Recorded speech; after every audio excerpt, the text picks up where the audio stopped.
Բարև ձեզ, Ստեփան Գրիգորյան, YouTube-յան ալիքի մասնակիցներ։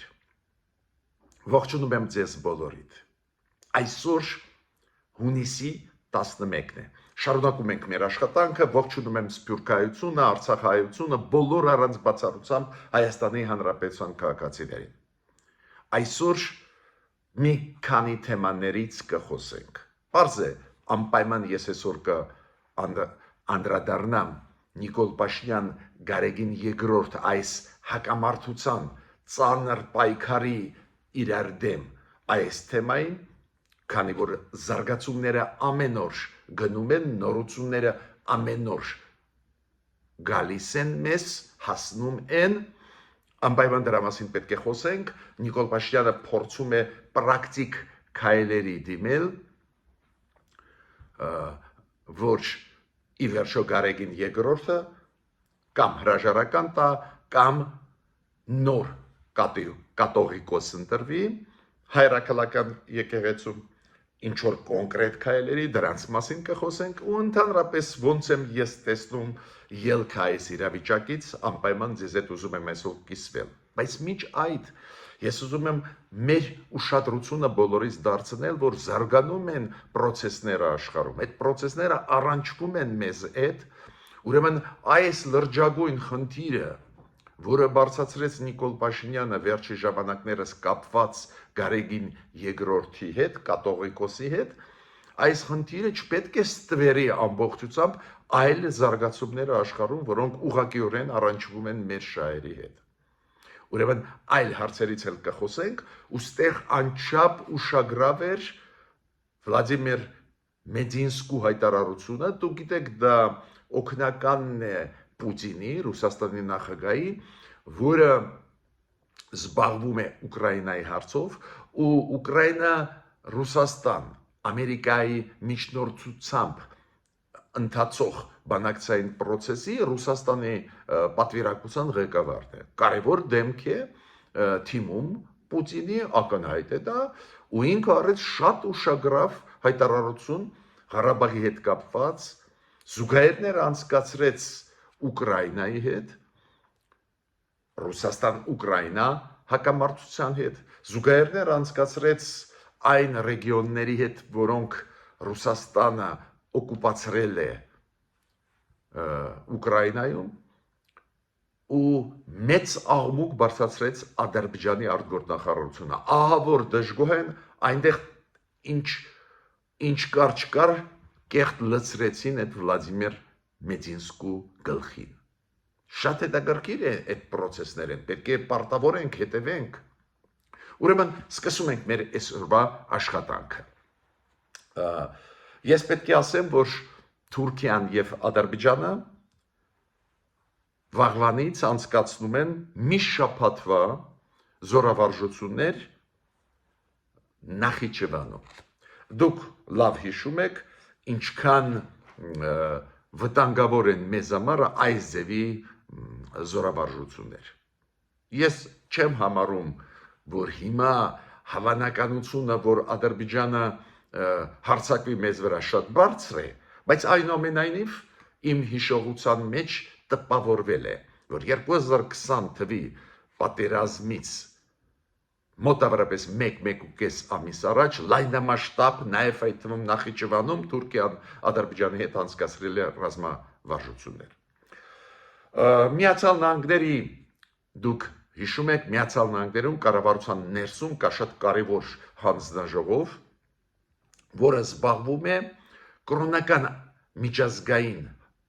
մակարդակով, կրոնական միջազգային ազատությունների հարցերով։ Այդ շատ կարևոր հանձնաժողով է Միացյալ Նահանգների, որը ուսումնասիրում է տարբեր երկրներում կրոնական ազատությունների աստիճանը որն է, ու դուք գիտեք, իրանք պարբերաբար անում էին հայտարարություններ կապված Ադրբեջանում իրավիճակի այս թեմայով, կրոնական ազատություններին, ու խստագույնս քննադատում էին Ադրբեջանը քրիստոնյա փոքրամասնությունների դեմ վարած քաղաքականությանը, ու առաջի հերթին Արցախահայության մասին է խոսքը։ Հերթական անգամ այդ հանձնաժողովը ելույթով հանդես եկավ ու պահանջում է Միացյալ Նահանգների ղեկավարությունից, որ սկսեն սանկցիաներ Ադրբեջանի ղեկավարության դեմ ուղղված։ Հենց Ադրբեջանի վարած քաղաքականությունը 2020 մինչև 2023 թիվ Արցախայության դեմ։ Ստեղ պետք է ասեմ, որ այնտեղ կա շատ կարևոր կարգավիճակ այդ ինստիտուտի մեջ, որը զբաղվում է կրոնական ազատությունների Միացյալ Նահանգներում, զբաղվում է կրոնական ազատությունների տարբեր երկրներում, այս ինստիտուտը, որը կա կառավարության մեջ Միացյալ Նահանգների, այնտեղ կան կարգավիճակներ, ու Ադրբեջանը գտնվում է այն կարգավիճակում, որ պետք է անընդհատ անցկացվի մոնիտորինգ այն լուրջ խախտումների, որոնք կան կրոնական ազատությունների մեջ Ադրբեջանի ներսում։ Ու այս ինստիտուտը աղազանգում է, քանի որ Ադրբեջանը պարզը փորձում է համոզել ադմինիստրացիան Տրամպի, որ այդ կարգավիճակից հանեն, ու իրենք աղազանգում են, որ ուղիղ հակառակը Միացյալ Նահանգների այսօրվա ադմինիստրացիան Տրամպի պետք է սանկցիոն քաղաքականություն սկսի Ադրբեջանի պաշտոնյաների դեմ։ Պարզ է, դա լավ լուրեր են, բացատրեմ ինչու, քանի որ ճնշումը Ադրբեջանի վրա տարբեր հարցերով, նաև կրոնական ազատությունների հետ կապված, ոչ միայն քաղաքական ազատությունների ոտնահարմանի հետ կապված, նաև կրոնական ազատությունների ոտնահարմանի հետ կապված, պարզ է խեղճացնում են Ադրբեջանի այդ ռեժիմը, Ալիևի ռեժիմը ու շանս են տալիս, որ ի վերջո իրանք կստորագրեն խաղաղության պայմանագիր Հայաստանի հետ։ Եթե ամեն ինչ իրանց ներվի, ես կասկածում եմ, որ Ալիևը կստորագրի ինչ-որ փաստաթուղթ։ Միացյալ Նահանգներում, դուք գիտեք, բավական բարդ է վիճակը Միացյալ Նահանգներում, Տրամպի քաղաքականությունը, գիտեք, այդպես իմպուլսիվ քաղաքականություն է, օրը մեջ տարբեր հայտարարություններ, տարբեր հարցերով, մենք բոլորը սովորել ենք, մի օր հիացած խոսում է Պուտինի մասին, հետո հիասթափված է խոսում, մի օր այլ երկրների հարցերով, օրինակ նույն մաքսատուրքերի հետ կապված հիացած է խոսում, լեզու գտանք, հետո մաքսատուրքերը այդ երկրի դեմ բարձրացնում է, բարդ նախագահ է Դոնալդ Տրամպը։ Ու գիտեք, որ միգրացիոն իր քաղաքացիությունը շատ խիստ է, ինքը ստիպում է, որ նահանգներում տարբեր, նաև Կալիֆոռնիա նահանգում խիստ վերահսկողություն լինի միգրանտների դեմ ուղղված, պարզ է դա չափը երբ որ անցնում է միգրանտները սկսում են բողոքել, Կալիֆոռնիայում, Լոս Անջելեսում սկսվեցին մեծ բողոքի ակցիաներ, ինչքան հասկացա, ու ստեղ Դոնալդ Տրամպը որոշում ընդունեց մտցնել ազգային գվարդիան։ Ազգային գվարդիան, կոպիտ ասած զորքը Միացյալ Նահանգների մտցնել այս միգրանտների դեմ։ Դա առաջացրեց մեծ դժգոհություն Կալիֆոռնիայի նահանգապետի մոտ, Գևին Նյուսոմ մոտ։ Ինքը շատ դժգոհ էր, այդ դեպքում, երբ որ ինքը իր դժգոհությունը արտահայտեց, Դոնալդ Տրամպը սկսեց իրան սպառնալ, որ ընդհանրապես կձերբակալեն, ու Կալիֆոռնիա նահանգապետը ասում է, որ Միացյալ Նահանգները գնում են դեպի անկում են ապրում դեպի ավտորիտար ռեժիմ։ Պետք է ճիշտ ասեմ, որ Դոնալդ Տրամպի շատ ու շատ քայլեր իրոք շոշափում են ժողովրդավարության աստիճանը Միացյալ Նահանգներում, այդ հայտնի է, մենք շատ ենք խոսացել, բոլոր ծրագրերը ինքը փակեց աշխարհով մեկ, որտեղ որ Ամերիկան աջակցում են ժողովրդավարության զարգացման, պարզ է, որ Դոնալդ Տրամպի համար այդ թեման գլխավորը չի, ժողովրդավարություն զարգացնել նաև Միացյալ Նահանգների ներսում, ու նահանգապետը Կալիֆոռնիայի ահազանգեց այդ պրոբլեմը։ Ավելին նահանգապետը Կալիֆոռնիայի եւ դատախազը դատի տվեցին Դոնալդ Տրամպի այս քայլը զորք մտցնել առանց իրանց համաձայնության Կալիֆոռնիա ու Լոս Անջելես։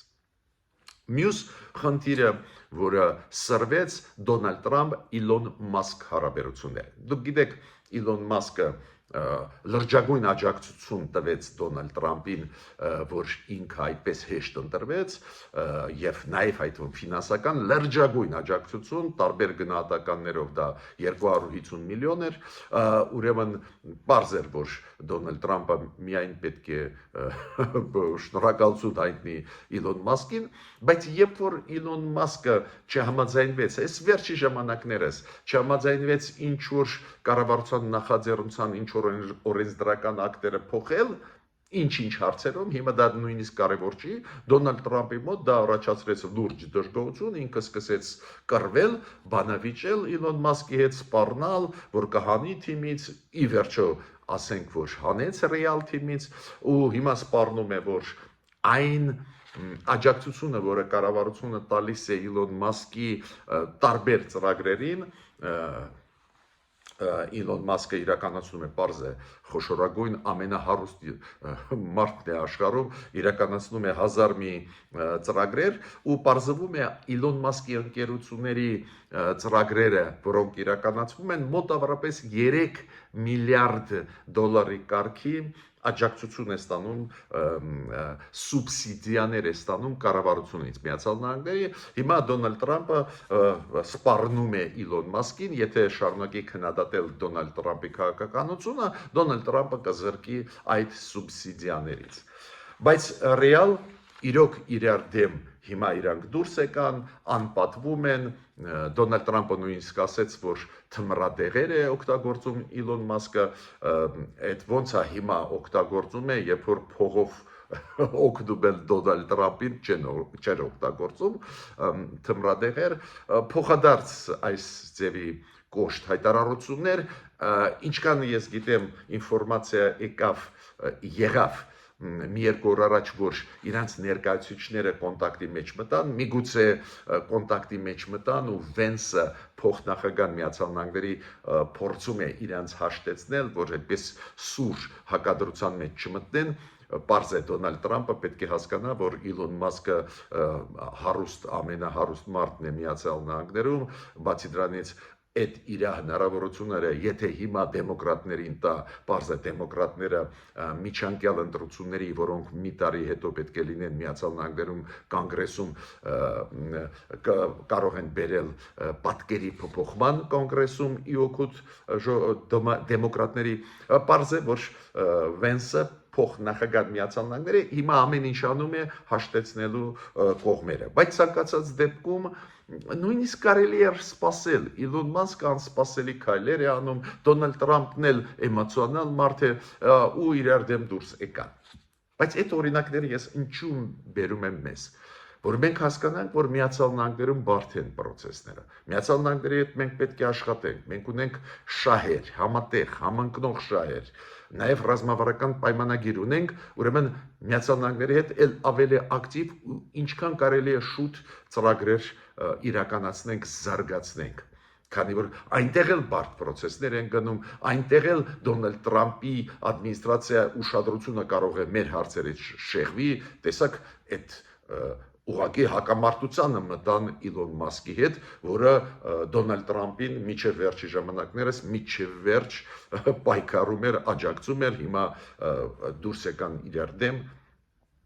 Դոնալդ Տրամպը այդքան բարդ քաղաքականություն է վարում, իրարամերժ քաղաքականություն առանձին հարցերով ու անում է հայտարարություններ, որ մեծ յոթնյակը, դու գիտեք, մեծ յոթնյակի աշխարհի 7 երկրները ամենաուժեղ տնտեսություն ունեցող երկրներն են, Եվրոպայից դա Մեծ Բրիտանիան է, Գերմանիան, Ֆրանսիան եւ Իտալիան, նաեւ կա Ճապոնիան, նաև կա Միացյալ Նահանգներ, Կանադան, այդ մեծ յոթնյակը հավաքում է գագաթնաժողով Կանադայում ու դա կլինի մոտավորապես մի շաբաթից ու այդ մեծ յոթնյակում ինչ էր ընդունված, ընդունել համատեղ հայտարարություն այս վերջի 2-3 տարիա Ուկրաինայի հետ կապված, Ռուսաստանի ագրեսիան քննադատող, ընդունում էին հայտարարություններ կապված ազատ առևտրի այդ գլոբալ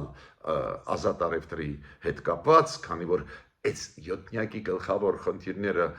որոնք իրանք քննարկում են, կապված են հենց կամ մեծ կոնֆլիկտների լուծման հետ կամ համաշխարհային հարցերի, նաև այդում առևտրի հետ կապված այս անգամ համատեղ հռչակագիր չի ընդունվի, շատ հավանական է ու դրա մասին գրում են ճապոնական թերթերը, քանի որ Դոնալդ Տրամպը ունի սեր Պուտինի նկատմամբ, չի ուզում որ ընդունվի հայտարարություն քննադատող կոշտ Պուտինին ու նաև հենց Դոնալդ Տրամպը, չէ, պրոտեկցիոնիզմը համաշխարհային առևտրի մեջ մտցնում է օգուտ Ամերիկայի։ Ուրեմն ստեղ էլ ինքը չի համաձայնվի համատեղ հայտարարություն անել։ Ես այդ օրինակները բերեցի, ինչքան բարդ են գնում զարգացումները աշխարհում, պետք է հետևենք, դրանից եզրակացություն անենք, այո, մենք ունենք մեր ցավերը, մեր դարդերը ու այսօրվա ակտուալ հարցերը, բայց ուշադրությունը պետք չի շեղել այլ հարցերից։ Հիմա կարևորագույն հարցի մասին այսօրվա ուզում եմ խոսել, կարևորագույն։ Դա կապված է Վլադիմիր Մեդինսկու հայտարարության հետ։ Ուրեմն Վլադիմիր Մեդինսկի, որը Ռուսաստանի պատվիրակության ղեկավարն է Ուկրաինայի հետ բանակցություններում, հիշում եք, առաջի փուլը անցավ Ստամբուլում, երկրորդ փուլը անցավ, պարզ է կողմերը չեկան լուծումների, Ռուսաստանը դեմ է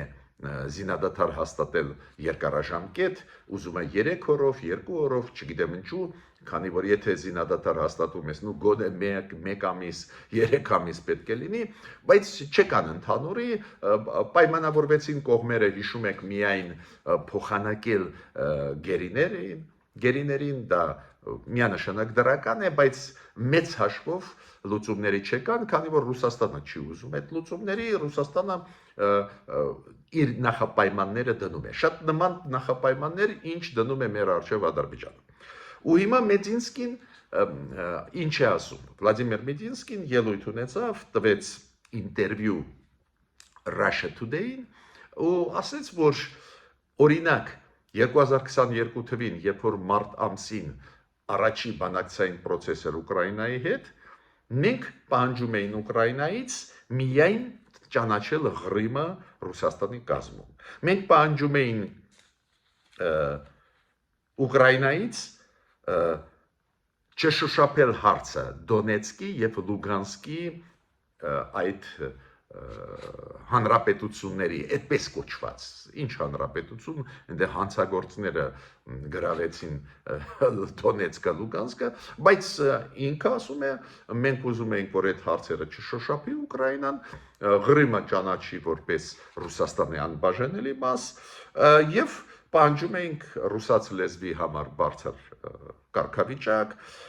պահանջում ենք, որ Ուկրաինայի բանակը չլինի մեծ, լինի օրինակ 20,000-անոց բանակ, այս ձևի անհեթեթ պահանջներ նաև մեզանից, մեզ առջև դնում է Ադրբեջանը, շատ նման քաղաքականություն են անում Ադրբեջանը մեր նկատմամբ, Ռուսաստանը Ուկրաինայի նկատմամբ, բայց Մեդինսկին շարունակում է այդ ինտերվյուն ու ասում է, բայց այն ժամանակ տեսակ ինչքան պայմանները վատ չէին Ուկրաինայի համար։ Այ հիմա փոխվեց վիճակը այս 2-3 տարվա պատերազմում։ Հիմա մենք պահանջում ենք ոչ միայն Ղրիմը, որ Ուկրաինան ճանաչի, որպես անբաժանելի մաս Ռուսաստանի, մենք պահանջում ենք, որ էլի 4 շրջան, Դոնեցկի շրջանը, Լուգանսկի, Զապորոժիան եւ Խերսոնը, էլի 4 շրջան ճանաչի Ուկրաինան որպես անբաժանելի մաս Ռուսաստանի։ Ու ասում է մեղավորը ուկրաինացիներ են։ Եթե այն ժամանակ համաձայնվեին, կորուստները ավելի քիչ կլինեն։ Հիմա մենք հետ չենք կարող կանգնել, մենք անցկացրեցինք հանրակրվեներ այդ 4 շրջաններում, կներեք էլի, որ հանրակրվեների մասին է խոսքը, այնտեղ զենքով ստիպում էին քվեարկել մարդկանց։ Բայց Մեդինսկին, Վլադիմիր Մեդինսկի խոսում է Ռուսաստանի շահերից, մյուսը, այս մյուս մասը կատաղացրեց Ադրբեջանին։ Ինքը ասեց, որ նայեք, հիշում եք, կար Վիճելի ռեգիոն, շրջան, Ադրբեջանի եւ Հայաստանի միջև, Ղարաբաղ անունով։ Հիշում եք ինքը ասում։ Մենք չենք ուզում, որ վաղը այս ռեգիոնը, այդ 4 մարզերը Ուկրաինայի չենք ուզում, որ դառնան մեծագույն ագրոմնի, շատ մեծ Ղարաբաղ։ Այս ինքը ասում է զուգահեռ է անցկացվում այդ 4 շրջանը, որը Ռուսաստանը գրավեց Ուկրաինայից, հետո անեքսիա արեց, այդ 4 շրջանը Ուկրաինան ինքը ասում է պետք է ճանաչի, որ հետո չդառնա Ղարաբաղ։ Ոնց եղել է Հայաստանի ու Ադրբեջանի միջև այս վիճելի տարածքը Ղարաբաղը, որը բերեց պատերազմի, այստեղ մեծ այդ ռեգիոնը կարող է ընդհանրապես բերի մեծ Ղարաբաղի ու մեծ միջուկային պատերազմի։ Ես ճիշտը ձեզ ասեմ, կարելի է վիճել այդ կորեկտ էին այս համեմատությունները, ես հիշում եմ Ղարաբաղում պարբերաբար նախկին իշխանությունները Ղարաբաղի, հիշում եք Լեռնային Ղարաբաղի, բարձրացնում էին այդ հարցը, զուգահեռներ, Դոնեցկ, Լուգանսկ, ինքը այս գիծը շարունակում է, որ այն վեճը տարածքային Ղարաբաղի շուրջ, որը եղել է Ադրբեջանի ու Հայաստանի միջև, որ այս վեճը Վլադիմիր Մեդինսկին ասում է, ու ինքը Պուտինի այսօրվա օգնականն է, ինքը գլխավորում է պատվիրակությունը Ռուսաստանի բանակցություններում Ուկրաինայի հետ, ինքը ասում է, որ այս ձևի վիճելի տարածք կդառնա այն 4 շրջանները Ուկրաինայի, որը գրավեց Ռուսաստանը։ Դա է պատճառը, որ ինքը ասում է, այդ 4 շրջանները Դոնեցկը, Լուգանսկը, Խերսոնը, Զապորոժիան անպայման պետք է տրվեն Ռուսաստանին ու Ուկրաինան ճանաչի որպես Ռուսաստանի անբաժանելի մաս։ Անկեղծ ես ասեմ, անսպասելի զուգահեռ անցկացրեց ու ես 100%-ով գիտեմ, որ դա պատահականություն չի։ Ռուսաստանը դժգոհ է, որ Ադրբեջանը իրենց խաբեց, գցեց, իրանք օգնեցին Հայաստանից վերցնել, օգնեցին Ադրբեջանին Հայաստանից խլել, հայրից խլել Լեռնային Ղարաբաղը, ու սպասում էին Ադրբեջանից քայլեր։ Ադրբեջանը ոչ մի քայլեր չի անում, ասում է մենք ենք հաղթող դուրս եկել, մենք ենք լուծել այս հարցը։ Ռուսաստանը, հիշում եք, Ալեքսանդր Դուգինին ես բերում էի իր ելույթը մի շաբաթվա առաջվա, երբ որ Դուգինը ասեց, դուք կտեսնեիք Ղարաբաղը, եթե Ռուսաստանը ձեզ չաջակցեր։ Հիմա Մեդինսկի ինչ որ ակնարկներ արեց։ Ադրբեջանի արձագանքը սարսափելի էր։ Արտգործնախարարությունը Ադրբեջանի ուղղակի անպատվեց Մեդինսկուն, ուղղակի ասեց, որ ինքը ոչ մի բան չի հասկանում Ղարաբաղի հարցից, այդպես էլ ասեցին, որ Ղարաբաղը ոչ մի անգամ չի եղել վիճելի տարածք, ես ձեզ այդ դեպքում ինչ եմ ուզում ասել, ադրբեջանցիների, այդ դեպքում ինչու 35 տարի է գործում էր Մինսկի խումբը ՀՀԿ-ի, ոչ ոք չի գովում աշխատանքը ՀՀԿ-ի Մինսկի խմբի, բայց բոլորս գիտենք, որ այդ ինստիտուտը ստեղծվել է հենց դրա պատճառով, որ Լեռնային Ղարաբաղի հարցը պետք է լուծվեր։ Այսինքն, այդ Լեռնային Ղարաբաղի հարցը ու մադրիդյան սկզբունքներում հստակ գրված էր, որ պետք է անցկացվի հանրաքվե եւ այլ։ Միտքս ինչու՞մ է։ Ադրբեջանի արձագանքը շատ ցավոտ էր հենց դրա պատճառով, որ Ռուսաստանը այդ թեման նորից սկսեց շոշափել։ Ադրբեջանը ուղղակի անպատվեց այդ Վլադիմիր Մեդինսկուն, որը լուրջ դեմք է թիմում Պուտինի, ասեց, որ ինքը ոչ մի բան չի հասկանում Լեռնային Ղարաբաղի հարցից, Ղարաբաղը եւ Ռուսաստանն է ճանաչում որպես անբաժանելի մաս Ադրբեջանի ու ոչ մի անգամ չի եղել վիճելի տարածք, ես էլ նորից կրկնում եմ, այդ դեպքում չի մակով ստեղծված ՀՀԿ-ի Մինսկի խումբներ։ Ուրեմն ինչ որ խնդիր կար չէ։ Բացի դրանից ադրբեջանցիք ինչ ասեցին, դա շատ հետաքրքիր էր, որ Մեդինսկին Վլադիմիր, որը չի տեսնում եք, չի հասկանում այդ հարցը, մինչդեռ ինքը նշանակված է համանախագահող Մինսկի խմբում Ռուսաստանի կողմից։ Այդ դորությունը ինձ համար ես չգիտեի, որ համանախագահող Մինսկի խմբի շրջանակներում փոխվեց Ռուսաստանի կողմից այնտեղ այլ դեմք էր։ Ադրբեջանը պնդում է, որ հիմա հենց Մեդինսկին է ու իրանք ասում են դուք պարտավոր եք խորանալ այդ թեմայի մեջ։ Ավելին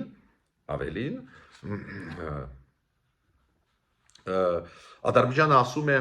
որ այս հայտարարությունը ուղղված է Ադրբեջան-Ռուսաստան 2022 թվի, հիշում եք, փետրվարի ռազմավարական համագործակցության այդ պայմանագիրը, որը ստորագրված էր։ Այդ ոգուն այդ պայմանագրի դա դեմ է։ Ու շատ դժգոհ էր Ադրբեջանը։ Մարիա Զախարովան պարզը արձագանքեց, քանի որ այնտեղ անպատվում էր Ադրբեջանը Պուտինի օգնականին, պարզ է, որ Մարիա Զախարովան, որը պաշտոնական ներկայացուցիչն է արտգործնախարարի, որին մենք ճանաչում ենք ու բարբերաբար քննադատում ենք իր հայտարարությունները, ինքը սկսեց արդարանալ, ասել, որ մենք ճանաչում ենք որպես անբաժանելի մաս Ադրբեջանի Ղարաբաղը, դուք ճիշտ չհասկացաք, կոնտեքստից խոսքերը Վլադիմիր Մեդինսկու հանեցիք, այս տեպի բաներ սկսեց ինքը խոսել Մարիա Զախարովան։ Ստեղ տարեր կային արդարանալու Ադրբեջանի առջև։ Պատկերացնում եք, ինչքան կաշառեց Ադրբեջանը Ռուսաստանի պաշտոնյաներին, որ նույնիսկ անպատվում են Պուտինի թիմի անդամներին ու գլխավոր թիմի անդամներից մեկին, Ադրբեջանը ուղղակի անպատվում էր, տեքստը եթե կարդաք, Ադրբեջանի արտգործնախարարը սարսափելի տեքստ էր, բայց Մարիա Զախարովան արդարանում է, ինչքան կաշառեցին բոլորին վերքերում ադրբեջանցիք, բայց զարգացում ստացավ, շարունակում ստացավ Ռուսաստանը տարբեր խողովակներով, բայց բոլորը հասկանում են, դա պրեզիդենտական ինստիտուտից է Ռուսաստանի, սկսեց Ռուսաստանը ակնարկանել, ասել, որ մենք Ռուսաստանը ճանաչեցինք, Լեռնային Ղարաբաղը, Ղարաբաղը իրանք ասում են, Ղարաբաղի շրջանը,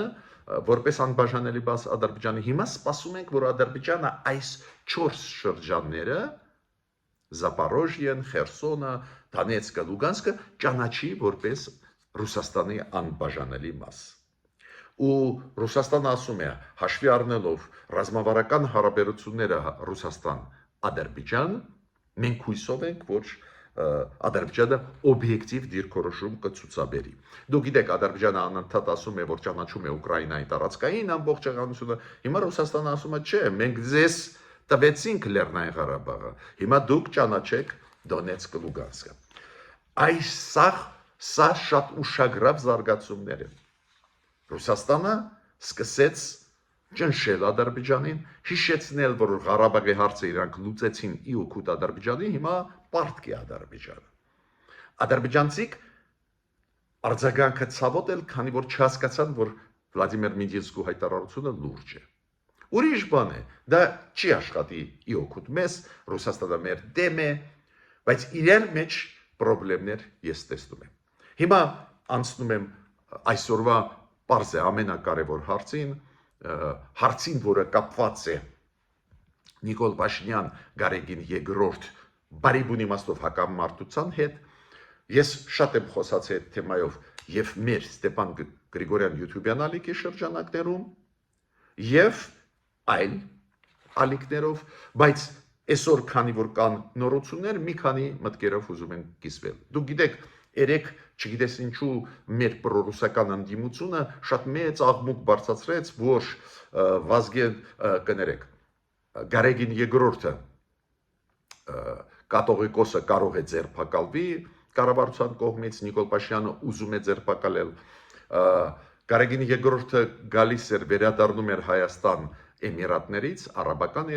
Էմիրատներից, ես չգիտեմ ինչու ինքը գնաց Արաբական Էմիրատներ, ինչ նպատակով, բայց վերադառնում էր երեք այս գիշերը ու աղմուկ բարձրացրեցին, որ իրան ուզում են ձերբակալել ու բավական մեծ թվով մարդիկ գնացին կաթողիկոսին դիմավորել։ Չգիտեմ, դա սադրանք էր, քանի որ ինչու պետք է ձերբակալվի կաթողիկոսը, բայց աղմուկ բարձրացնելը այդ փեշակ դարձավ մեր պրորուսական ընդդիմության, փեշակ դարձավ աղմուկ բարձրացնելը, մեղադրել նրանում ինչ չի անում կառավարությունը, ի վերջո կառավարությունը եւ աշխատում է եւ սխալներ անում, այս իսկական սխալներից պետք է խոսենք, իրանք անընդհատ կառավարությունը վերագրում են ինչ որ քայլեր, որոնք չի արել կառավարությունը։ Չգիտեմ, դա էլ հիբրիդային պատերազմի տար է։ Բայց վեհապարը վերադարձավ, գնաց Էջմիածին առանց ոչ մի բանի, խնդիրների, բայց մի քայլ արեց Նիկոլ Փաշինյանը, որը նոր քայլ է։ Մի բան է, որ Նիկոլ Փաշինյանը պահանջում էր Գարեգին երկրորդից, կուսակրոնության ուխտի խախտման հետ կապված, խախտել այնքը թե ոչ, ունի երեխա թե ոչ, պահանջում էր, հետո ասեց ակնհայտ է, որ ունի, դրա համար չի պատասխանում, ուրեմն չի կարող շարունակել լինել կաթողիկոս, բայց հիմա Նիկոլ Փաշինյանը անցնում է կոնկրետ քայլերի։ Դուք գիտեք, Նիկոլ Փաշինյանը հանդես եկավ հայտարարությամբ, որ համակարգող խումբ է ուզում ստեղծել, որը կզբաղվի այդ հարցերով կապված Գարեգին երկրորդի, նաև այդ թվում կապված նոր կաթողիկոս ընտրելու հարցերով, այդ համակարգող խմբի հետ կապված ինքը ասեց, որ առաջի 10 հոգու ինքը կընտրի, հետո կզարգանա այդ համակարգող խումբը, ասեց իր առաջարկությունները, որ չափորոշիչներին այդ մարդիկ պետք է համապատասխանեցվեն, ինչ գիտելիքներ ունենան, ինչ որակներ ունեն, ու ասեց,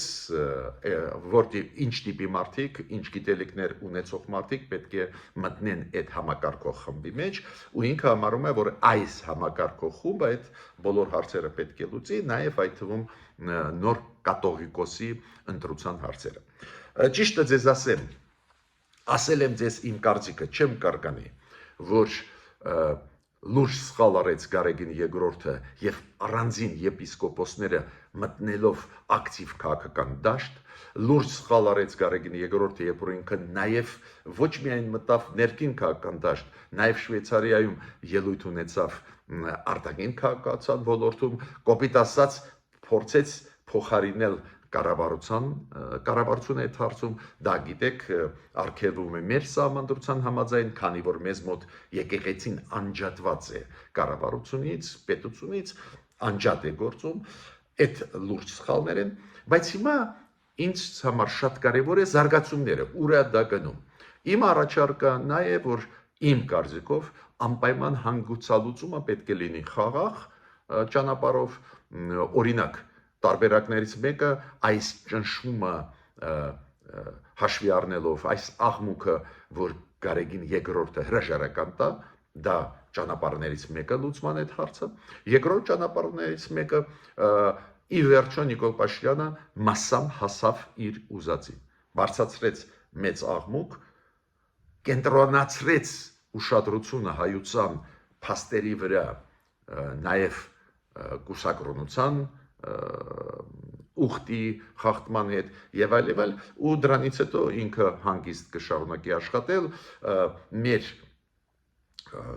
մեր եկեղեցու գլխավոր դեմքերը այլևս չեն մտնի ներքին քաղաքականության մեջ, չեն մասնակցի ընտրական process-ների մեջ ուղղակիորեն, անուղղակիորեն, ու դրանով կլուծվի։ Այս երկու